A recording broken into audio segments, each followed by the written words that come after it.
Josh is tuned in. So let's welcome Josh. That's amazing. I couldn't actually hear it, but I saw the looks on your faces, and that was so enthusiastic. So maybe let's do a silent one just so that Michael and Milena can. There we go. A little.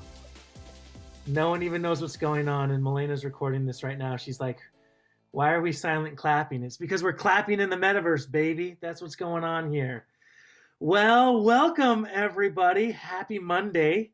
Monday on Harvard campus. Literally couldn't ask for a better Monday. What a cool opportunity that you have to be here. I am not with you. I am actually in Minnesota, which is a lot less cool than Cambridge, obviously, especially since Professor McCarthy just invited me to go sailing with him. And I'm like, yes, let's do it. So I hope the boat is big enough for all of us to fit on. Just actually, so I want to know where you're all from. And the last time I joined the classroom, we did some digging to find out if everyone was pretty much from Brazil. I'm just going to start there. How many of you are from Brazil? Oh, There we yeah. go, like everybody. Can you hear me okay, Josh? I can hear you perfect. Yep. So we have a microphone at the laptop. If anyone does want to talk to Josh and you raise your hand and he calls on you, you can just come up here and then you can talk to him. Okay? I feel like that gives me power to make one of you come up and sing for us. Who can sing in this room? Just kidding. I know you all can, but you're not going to raise your hand after that. So, who is, I want to find out what grade you're in specifically. Are you all like freshmen or seniors or sophomores? Um, let's just like raise your hand. How many of you are freshmen? Ooh, nice, nice, nice. Sophomores? 10th grade? Oh, shoot, sorry. I should be saying the number. How many of you are ninth grade? Anyone? Or at least going into ninth grade? Or who's going into 10th grade right now? Yes, my one man. What's up, dude? High five. Virtual high five. Yeah, yeah, yeah. 11th grade? 12th grade? Nice. How many of you are like just excited to be done with school, period? There we go. In the back, my man with the hat on. I'm giving you a high five right now. Bam. Um, all right. Well, it's interesting, right? I think that the program that you guys get to be a part of right now is really amazing in terms of being so young and getting an entrepreneurial experience, getting to travel. Like, this is the full package for you. And my background is a bit entrepreneurial, although it's kind of a mixed. Well, let's do that. We're here to talk about the metaverse, but before we jump too far in, I wanted to give you maybe just a little bit of background of like, who am I? Who's this random dude that just called into your classroom, and why are you listening to me? I was a youth motivational speaker for 10 years, which means I traveled all over the country. I like to say internationally, even though I went just to Canada, nowhere cool like Brazil. But I would do assembly programs in middle schools and high schools across the country, doing an anti bullying presentation. It was such a cool job. I literally was on stage for an hour with all the students in the school, bring them into the auditorium, bring them into the gym, and I would do a presentation where we would have a lot of fun and also try and learn what it means to represent ourselves, our schools, our families, etc. And I got into that because I was a mascot in college before that. I don't know if you have mascots in Brazil. Here in the United States, it's kind of a thing that we do. Although, like, there was a thing called mascotting, and then furries became a thing, and then being a mascot was all of a sudden kind of weird. So, I used to tell people I used to dress up like a cat in college, and now that means something very different. Anywho, So I did that and I loved it and it was super fun, just engaging. I have a YouTube channel that I ran alongside that, which was just vlogs of my adventures traveling. It was kind of like a half travel vlog, half like let's be nice to each other vlog. And it just kind of morphed into like pranks I used to do. I had this prank series called You Got Served, where we would go out and do service pranks.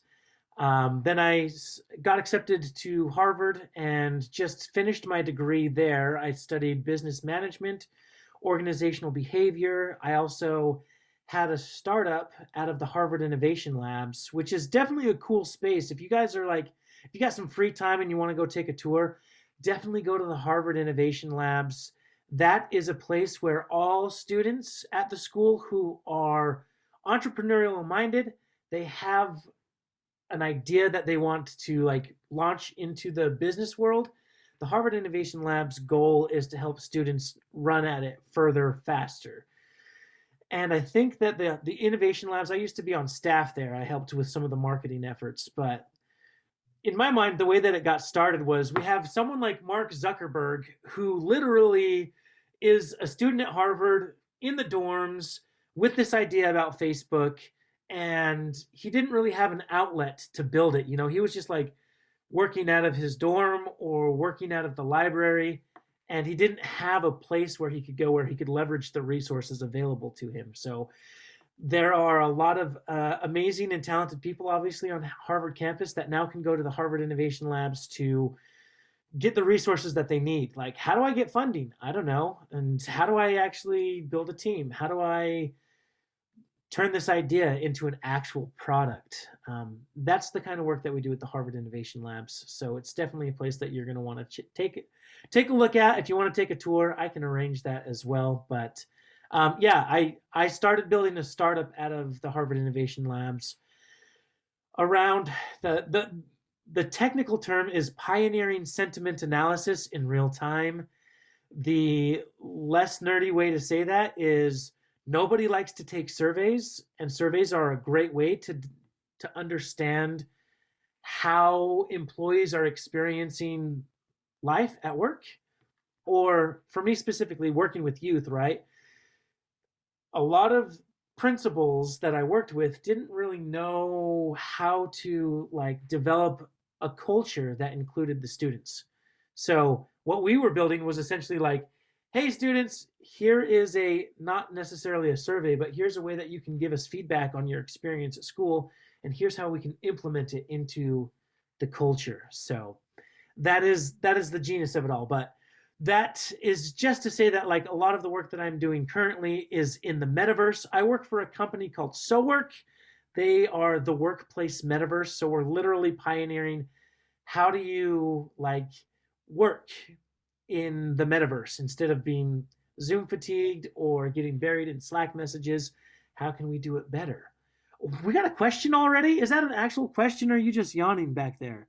Yeah, JP, come up to the microphone because he can't hear all the way back there. Yes.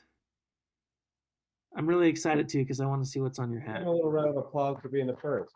Let's go.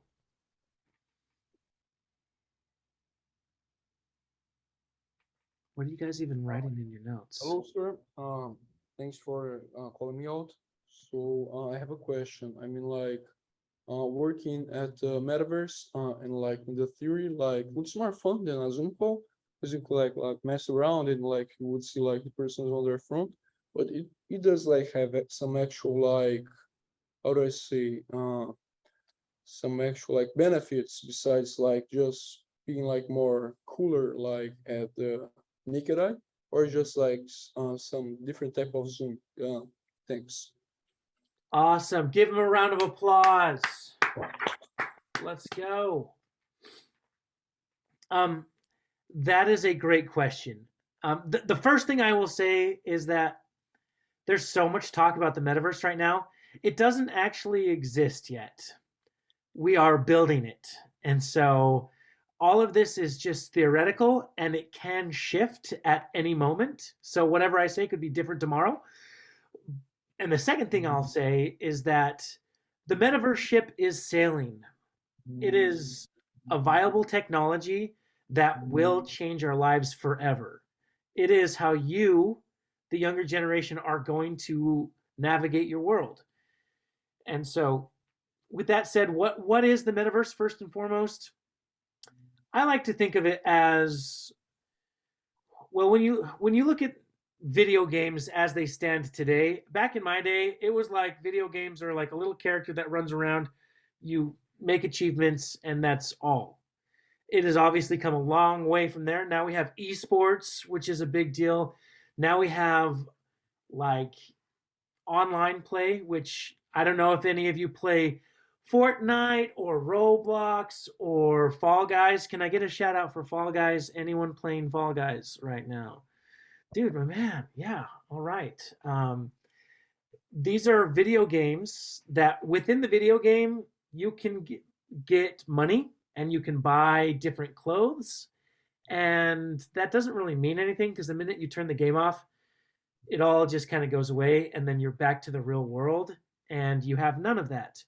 Well, the metaverse is essentially all of these gaming platforms and all of the like work platforms and hangout chats like Discord all coming together into this world where there's a digital currency and there are digital assets that you can buy. So, for instance, you can buy real estate. You can buy a house in the metaverse and you own it. And you can actually buy art that you put up on your wall, and that is real art. It's real art, but it's digital art. So a perfect example. Raise your hand if any of you play Roblox, and don't be ashamed of that. It's okay. Anyone here play Roblox, or is that just your brothers and sisters?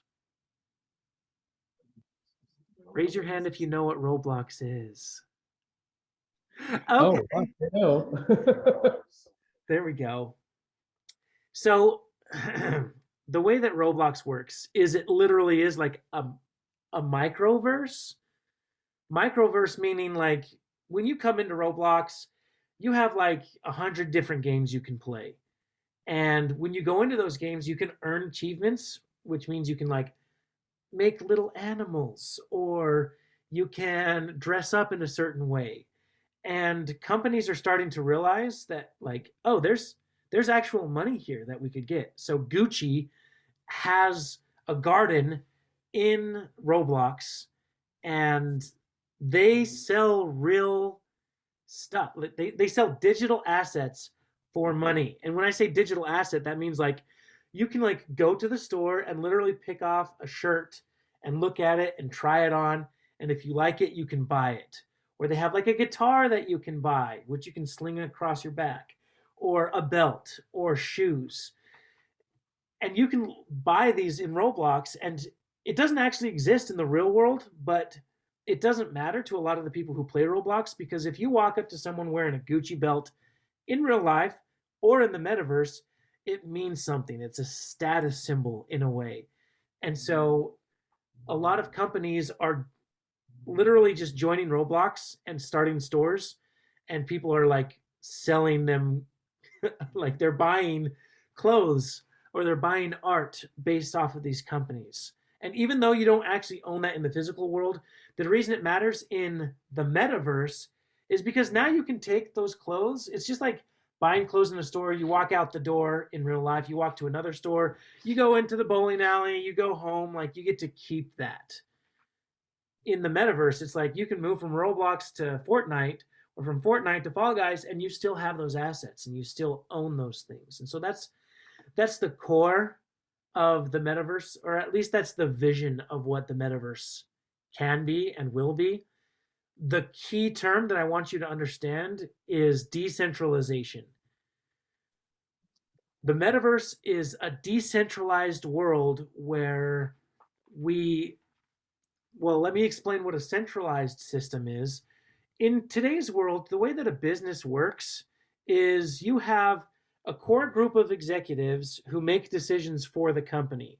And those executives do a lot of the strategy work in terms of how do we make more money, or how do we sell more product? Like they make those decisions, and then there's like a hierarchy of employees all the way down to the individuals who are actually in the store as like the retail workers, up to their manager, up to their manager, up to their director, up to the executives. There's like this hierarchy. This is the org chart of the organization. A decentralized system says you don't need a boss. You don't have a boss. You don't have to report to anyone. You don't have to work 9 to 5. You don't have to even do what we tell you. Like, this is our end goal. This is what we want to achieve. And then there are groups of, I was about to say that they are a part of that organization, but they might not be. They might be like a subcontractor, or what we call in the metaverse a bounty hunter, where people have passion projects, but they don't work for a specific organization. And so they jump from job to job to job, earning money doing something that they love because they're good at it, but they don't necessarily have a boss. They don't necessarily have employment. And so I think, was your name JP, or what was your name in the back? Did I get it? You got it. Thumbs up. JP, to answer your question, like, is it just like kind of a cool clicky thing that people are talking about right now, or is it like an actual thing? Yeah, it's an actual thing. And yeah, we're moving towards it. And yeah, it doesn't exist, but we're already kind of in it. Let me give you one more example, and then we'll kind of open it up to some more questions. We're calling it Web 3.0, right? Web 3, what does that even mean? Well, when you look at like Web 1.0, this was nothing more than like a static website giving information to you. It's like, I want to know about frogs. So you find frogs, and it's like, here's an encyclopedia page telling you about frogs. That's it. It's just one way. Web 2 is a two-way communication, which is, sure, you can still Google and learn about frogs and you still get information, but you are also giving information through your social media. You are telling the algorithm the things that you like, the words that you say, the things that you purchase. All of this data is being collected, and it is being used to sell you more stuff or to give you a specific experience. If you're on TikTok, you don't just get random videos or the most popular videos. You get videos based on your preferences. That's Web 2.0, where it's kind of a back and forth exchange. Well, a lot of people are kind of upset about the way that their data is being used, because essentially there is a centralized system. This is Facebook or YouTube or Apple, right? Like, these are the centralized organizations that extract that information from you and use it, yes, for your benefit, but really for their benefit. A great example is YouTube, right? If you want to be a YouTuber today versus 10 years ago, it's a lot more complicated, and you need to really laser in on your niche. And if you want to make money on YouTube through ads, then you have to like obviously YouTube says, look, we'll get ads going for you. We'll make it happen. We get this much money of that. You get this much money of that. And I think a lot of YouTubers especially are kind of like, yeah, well, like, it's my video and I did all of the work. So why do I only get half of the money here? Or why do you get all of this? Or why are there so many benefits for YouTube and not so many benefits for me? It's extractive. And so Web 3.0 is kind of us standing up and saying, wait. This is my data. This is my information. I get to own it, not you. And so that's where it kind of starts, is you have a wallet in the metaverse. It's a digital wallet, which you can go and like obviously buy things or collect money. And it's not just a matter of money, it's a matter of digital assets. So your resume, you've probably heard about, when you need to go get a job, you need to have a resume. A resume is kind of a ridiculous concept to me. It's like, how do you say yourself the things that you like to do or the things that you've done in your life. You're literally just writing it out yourself and you're handing it to your employer, and they have to just believe you. And a lot of times there's some, it's not always real, if you will, but now you have this digital wallet, which is pretty much like it's a snapshot in history of all the things that you've done in your life. So essentially, coming to this class, like, you'll see that that is a thing in your wallet, which is a big deal. And now employers can see what's in your wallet, and that's now your resume. So, go ahead. I thought I heard someone falling asleep or had a question. Meta what? Like MetaVerse is like a digital wallet. Oh, MetaVerse. MetaMask. That's Meta right. Mask? MetaMask is a wallet. Ambire is a wallet. There's hundreds and hundreds of this, but the main wallet right now is MetaMask. So you're going to come to a point in your life where, like, people are going to ask you about your digital wallet, and if you don't have a MetaMask, they're going to be like, "Are you kidding me?" It's almost like asking someone today, like, "Do you have an Instagram?" And they're like, "No." And you're like, "Okay, that seems crazy to me in a way," but yeah. So centralized system is YouTube saying, yes, you can make videos on our platform, but you have to play by our rules. Decentralized system is, no way, like, the rules are in place because of a smart contract, and there are, like, barriers. Obviously, you can't do certain things, but other than that, like, it's all you, man.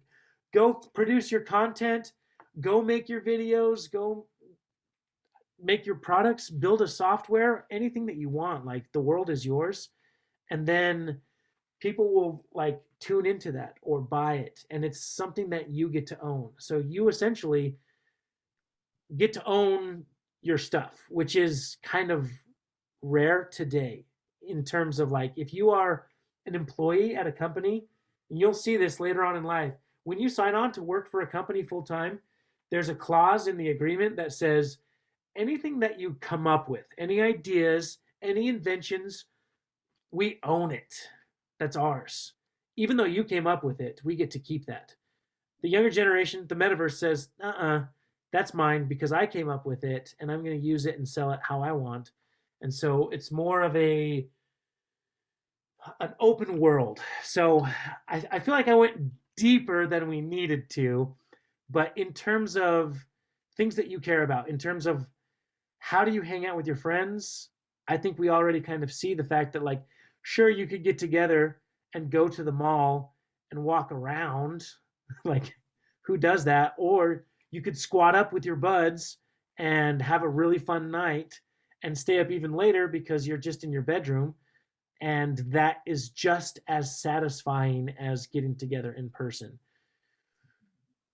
I would say it's probably 90% as satisfying as being in person. But yeah, so that's, I'm curious what kind of questions you guys have. What is the buzz that you're hearing around the metaverse? What scares you about it? What gets you excited about it? And then we can talk about what it means, the opportunity that it holds for entrepreneurs like all of you in this room. Come on up to the microphone. Oh, and he gets applause too. What's your name? Hello, my name is Vitor. Nice to meet you. Nice to meet you. I have two main questions. The first one is, when are we going to be able to experience the metaverse? And the second one, I've heard that there is the risk of people being stuck in the metaverse, like never wanting to be out in real life again. Do you think that's actually a risk? Great question. Rounds of applause. Dude, great questions. When do you get to experience the metaverse? There are platforms today that already exist that work. I think we kind of think metaverse is like put on your VR goggles and look around and, oh, now I'm in the metaverse. Or you see like these news articles of like reporters going out and checking out the metaverse and experiencing it, and they're like, this is what I learned. It, there are platforms that will hook into the metaverse that already exist, but the metaverse itself, in terms of like, oh, like I can wear my clothes from this over here, doesn't exist. So for example, the company I work for is called SoWork, and the way that they work is, think of it as like digital office space, where you can, remote work has kind of been terrible for a lot of people because the only tool we have is Zoom or Slack. And so we either have to do back to back to back Zoom meetings without actually getting to meet our people, or we can meet in the metaverse, which is you have a little avatar. You can see your coworker's avatar. You can walk up to each other and connect. You can have meetings over here. And they have a neighborhood where all of these businesses exist in real life.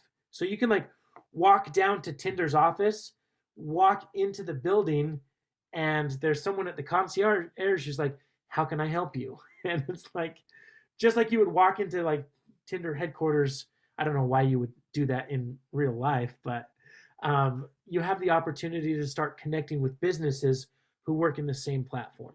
So that's just a platform, and it's kind of a cool take on the metaverse. Eventually, we're going to hook into this VR tool and hook into this to where all of it actually means something together. And to answer your second question, which is a question that comes up quite a bit, right? Are there going to be individuals who never want to leave the metaverse? And the answer is unequivocally yes. There are people who only want to live in the metaverse and that's it. I mean, you probably already have friends or have seen individuals in high school who are like that, like kind of antisocial. Like I'm stereotyping here, which is horrible. I apologize. But like there are people who just don't like to be, they would rather be playing their video games because like in the real world, they are like kind of antisocial, not really good at being around people, don't really like having to leave the house and go to school. But the minute that they get back to their video game, they're a god because they're like a high level. They have friends all over the world. They just crush it, and they're amazing at Dungeons and Dragons or whatever game they're playing. Like they're just amazing at it, and it feels better to be like this cool warrior who has all of this status in quote the metaverse rather than be this like loser in the real world. Does that mean that the real world is going to go away? Like absolutely not. There are a lot of people who, including myself, who need that physical interaction with people. They like to play sports in real life. They like to like get together and hang out. But I'm just curious, how many of you are on Discord right now by raise of hands? How many of you have any channels or servers that you follow on Discord? It's a pretty good example of like, yes, nothing beats hanging out with your buds in real life and hanging out. But also like you can't really hang out with your friends who live in the United States if you're in Brazil or live all the way across the world. But you can in Discord. And so Discord creates an environment where you can connect virtually. It's there's a lot of benefits that come along with it. Super great question. Another question. I see the girl in the front row. Just kidding. I wanted to see if anyone would actually look up. But are there any girls in the front row that have a question? Any questions? You can ask about anything too, like what is my favorite TV show or anything you want. Oh, Melena's got a question. Right. I have a question. I think that a lot of what we do here is about to, help them to meet different professionals, what they did, and, professionals of the future. So in terms of work of the future, how do you see the intersection of working? I think you mentioned already that you will be working with yourself and selling your own service, but is there any advice that you want to give them? Is like, look into this if you like this, or look into that if you like that, or Yeah. Yeah, great question. So, yeah, give it a round of applause. Melina, which by the way, that shirt is amazing. Absolutely love it. Um, Melina, by the way, are you the one that runs the Instagram? Yeah.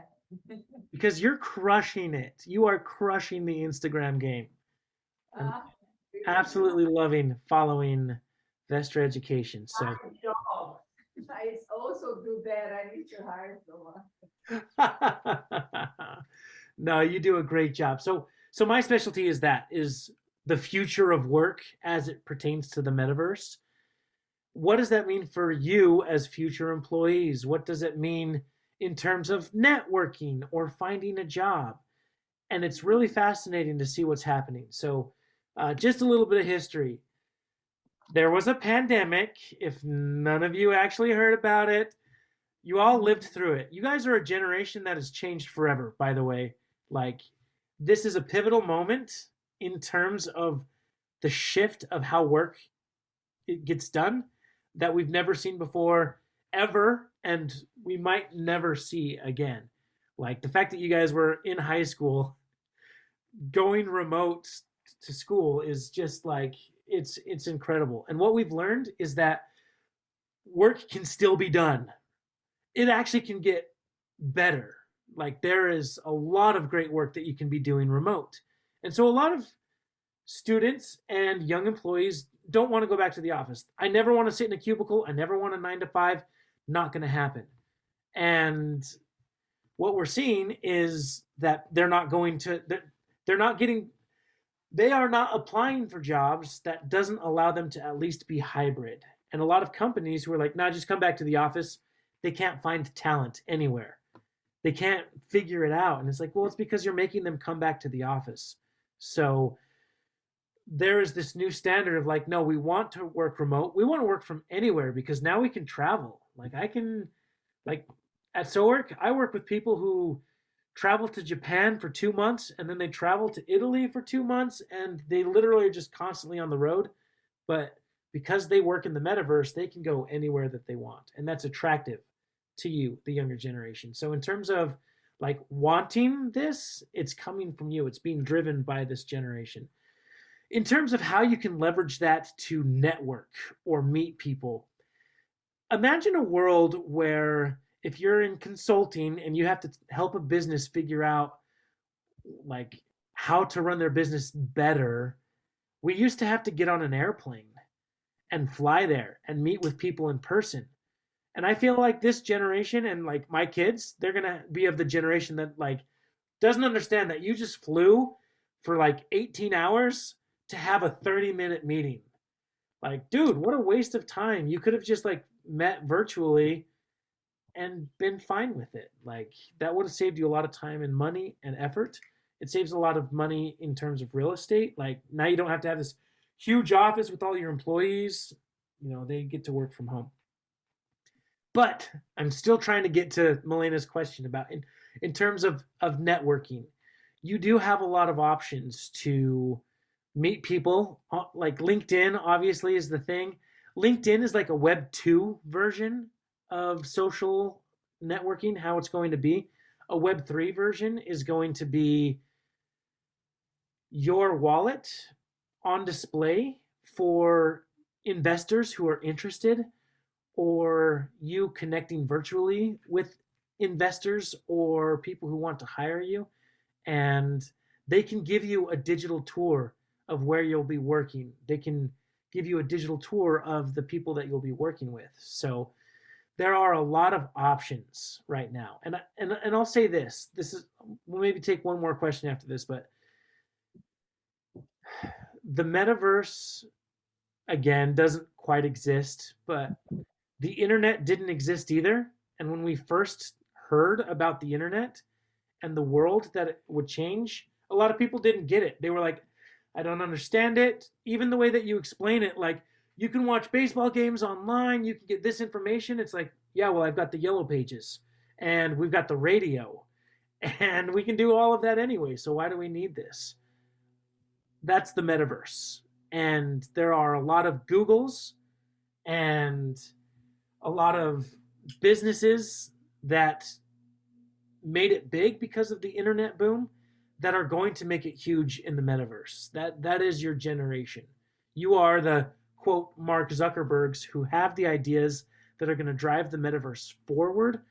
And I'm so glad that you guys are in this program because it's going to give you the tools and the resources that you need to take it to the next level and to take it seriously. So I wish you all the best on that. If there are any other questions, I guess I kind of wrapped it up, but yes.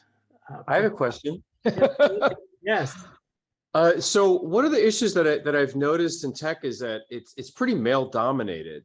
And I find that if we don't have more women in tech, we may get digital discrimination.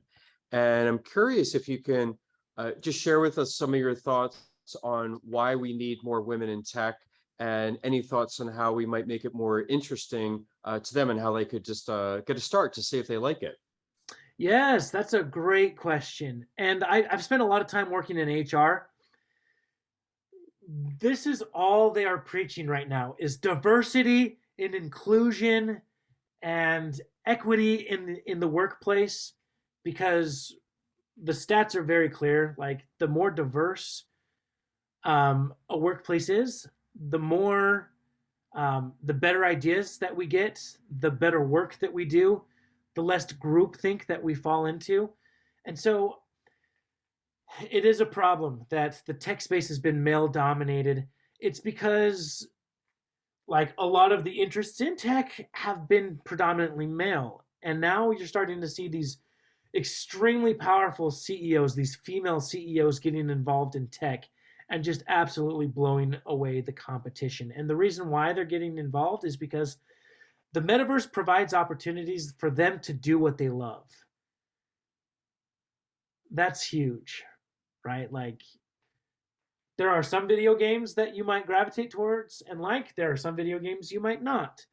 In the metaverse, it kind of blows up the whole situation where it's like, no, all is fair game, do whatever you love. And we're watching like female tech CEOs who are building a fashion line, a digital fashion line, and they're absolutely crushing it. Or they're building like a competition to Uber Eats, and they're like starting to put Uber Eats out of business. And so I'm just highlighting that there is a stereotype, a stigma around it. Girls in the room, like don't listen to that stereotype. You can do some amazing things in the tech space. We need you here, and there's now space for you to just absolutely dominate. So go out there and make it happen. Any other final thoughts or questions?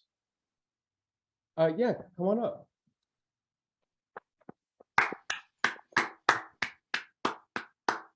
What's your name? JP2, João Pedro. Jean Pietro. What's up, man? Yeah. Have you seen the film Ready Player One? The one. Yeah. So do you think like a world like that is possible one day with people like just in their home getting a VR and stay in the virtual world for like hours and winning games and money in the real life, and bring the virtual money to the real life? That is a great question. Round of applause for JP.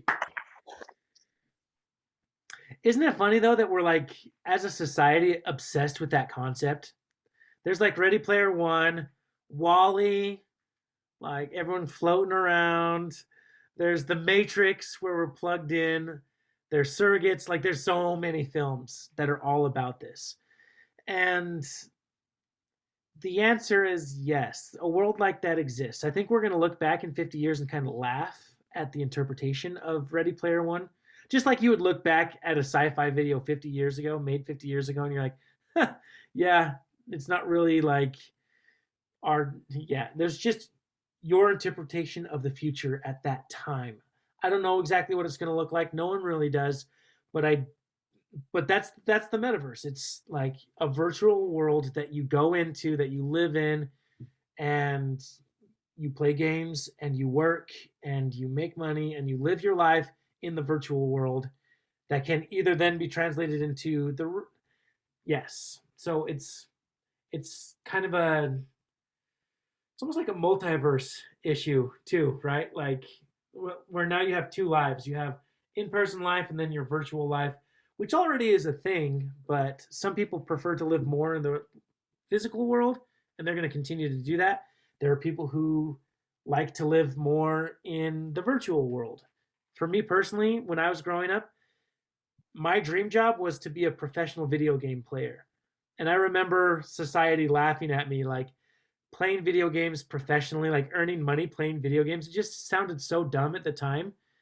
But now it's a huge reality, right? Like you can join an esports team and make tons and tons of money and get tons of sponsorships because you play video games all day long. Who doesn't want to do that? I mean, most people don't. Some people do. So I'm just highlighting that you're going to have the option, JP.